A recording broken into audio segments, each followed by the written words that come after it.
essa notícia que me chamou bastante a atenção, tá? Que foi insetos que conseguem comer e digerir plástico. Então, assim, isso daqui não é uma coisa nova. Na verdade, esse carinha aqui, ó, que eu tô mostrando na foto aqui, ele é uma coisa nova. Esse aqui foi uma novidade, tá? Mas, basicamente, a biodigestão, né, de plástico, ela não é uma coisa tão novidade assim. Eu fiz algumas anotações legais aqui para falar para vocês também. Mas esse carinha aqui, no caso aqui, é uma novidade bem legal. Essa larva aqui é uma larva de uma mariposa chamada de mariposa traça do favo, a Galeria melonella, Galeria melonella, tá? Que é a traça do favo. Essa larva, porque na verdade é uma larva de mariposa, tá? Ela se alimenta dos favos de mel, da cera que forma os favos de mel em colmeias de abelha. E isso daqui é o terror da apicultura, porque realmente isso daqui vira uma praga, isso daqui acaba com uma colmeia de abelhas, apesar de todo o sistema de defesa, né, que uma abelha consegue ter, né, porque ela consegue defender muito bem os interesses dela, mas é tanta reprodução e é tanta presença desse carinha aqui que acaba que elas perdem meio que controle e realmente pode acabar com uma colmeia, porque destroça tudo, enfim, é uma praga mesmo para a apicultura, tá?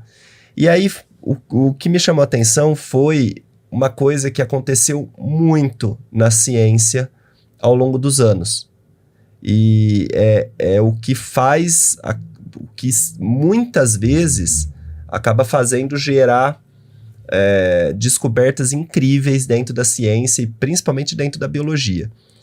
E depois eu vou fazer até uma associação com uma outra história, que é o jeito que dizem que aconteceu a descoberta, né, do antibiótico, que foi super por acaso e tal.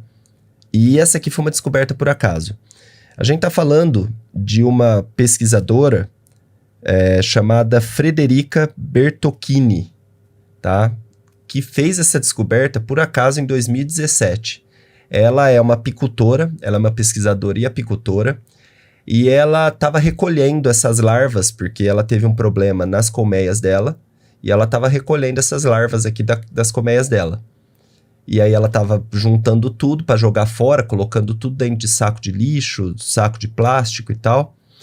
E aí ela percebeu que passou algum tempo, que algumas horas inclusive, que ela já estava trabalhando, que ela estava recolhendo, os sacos de lixo começaram a aparecer tudo furadinho.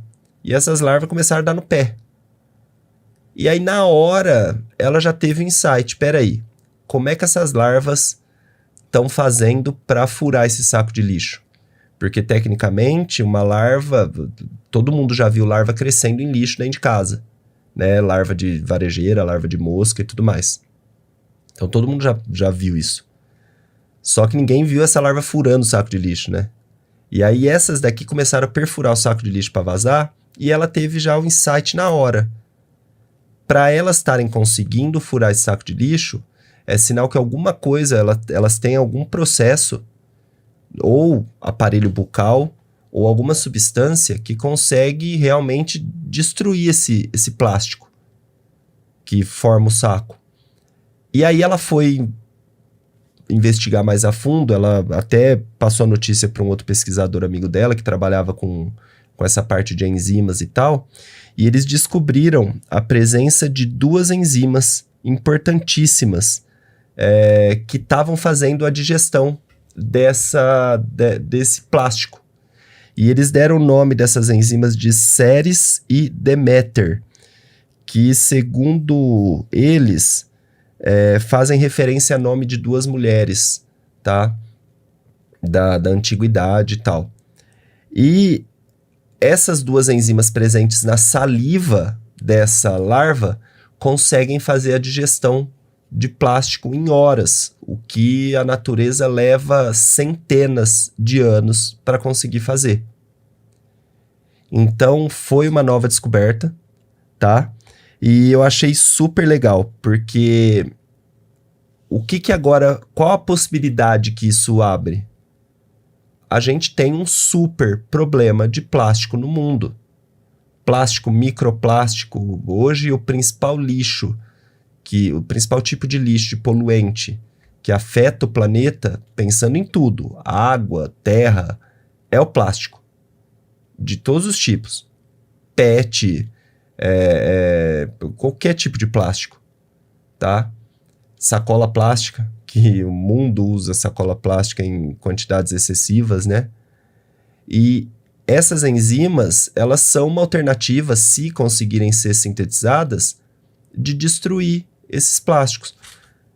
Por que não pode, por exemplo, colocar essas mariposas, então, num lixão? Porque, vamos lá, vamos entender uma coisa. Ciclo de vida de mariposa. Borboleta e mariposa, elas têm uma característica bem incomum e bem peculiar, que é, na fase já de borboleta e mariposa, já com asa bonitinha, voando, que a gente conhece, elas duram muito pouco. Geralmente, essa fase delas, a única função dessa fase é se reproduzir. Ponto. Então, dura muito pouco. E, na maioria delas, o maior tempo de vida é o tempo de larva, que é isso daqui que essa larvinha aqui, por exemplo, dessa mariposa que a gente está vendo. Então, a larva demora muito para crescer, para atingir o tamanho ideal para o seu desenvolvimento, para formar lá o casulo e terminar o desenvolvimento do casulo. E aí a fase mesmo de mariposa e de borboleta é muito rápida. Esse é o primeiro problema. Então não adianta você ficar criando mariposa e criando borboleta que teriam essa capacidade, porque você vai soltar num lugar e às vezes o tempo de reprodução delas, que elas levam para se reproduzir, é muito rápido e muito curto. E aí se você perde o time, você vai ter um monte dessas mariposas no ambiente que já não serve mais para isso. Não é que não serve mais para nada, mas não serve mais para isso. Então é o primeiro problema. Segundo problema, elas se reproduzem muito. E se reproduzir muito significa um risco ecológico para abelhas gigantesco. Então você não pode simplesmente pegar um monte delas e soltar, tá? Vamos no lixão, solta então essas larvas, se tiver um monte dessas larvas, elas vão conseguir se alimentar do plástico. Você vai resolver um problema, mas você vai criar outro em outro lugar. Então não é muito interessante isso. Então qual que é a alternativa que a gente tem? Real. É realmente sintetizar, entender como essa enzima funciona, essas duas enzimas em conjunto funcionam, né? E sintetizar elas para aí sim utilizar elas em um ambiente natural. Só que daí você tem que ter outra análise mais precisa da coisa. Beleza, essas enzimas digerem plástico, mas será que elas não vão causar outros efeitos? Será que elas não causam efeitos nocivos ao ambiente? Então, é uma esperança, é uma alternativa, mas é algo que exige muito estudo, tá? Uma outra coisa que chamou a atenção, que aí eu comecei a procurar, né, e comecei a ler a respeito disso e procurar outras coisas, eu achei outra coisa bem interessante, que é sobre uma bactéria que eu anotei aqui, que chama Ideonella sacaiensis. Ideonella sacaiensis, tá? Essa bactéria produz uma enzima que eles deram o nome de petase. Por que petase? PET vem de PET, de garrafa PET. Essa enzima, ela tem a capacidade de digerir o PET, que é o tipo de plástico que forma a garrafa PET. Que nem sempre é a mesmo tipo de digestão que vai sofrer um outro plástico, por exemplo. O PET ele é mais específico. E essas bactérias conseguem fazer a digestão desse tipo de plástico.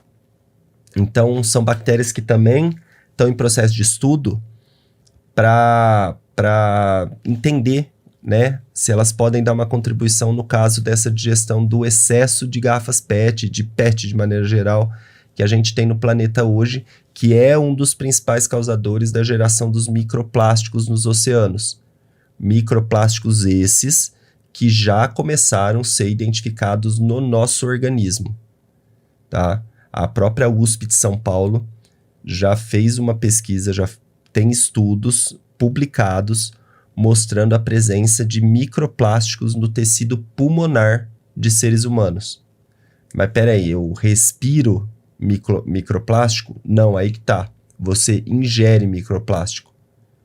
E esses microplásticos, eles têm tamanhos que eles conseguem ser absorvidos no seu intestino, cair na tua corrente sanguínea e viajar dentro do seu corpo. E pela característica deles, eles conseguem ficar presos no tecido pulmonar. E aí vem uma outra coisa. Foi identificado no pulmão. Agora, o que causa? Ainda não dá para ter certeza. Então, eles aumentam o risco, por exemplo, de uma doença, de sei lá, alguma coisa pior possa acontecer no pulmão? Ainda não se sabe.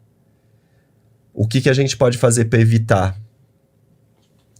Falar bem a verdade, plantar tudo que você vai comer no teu quintal.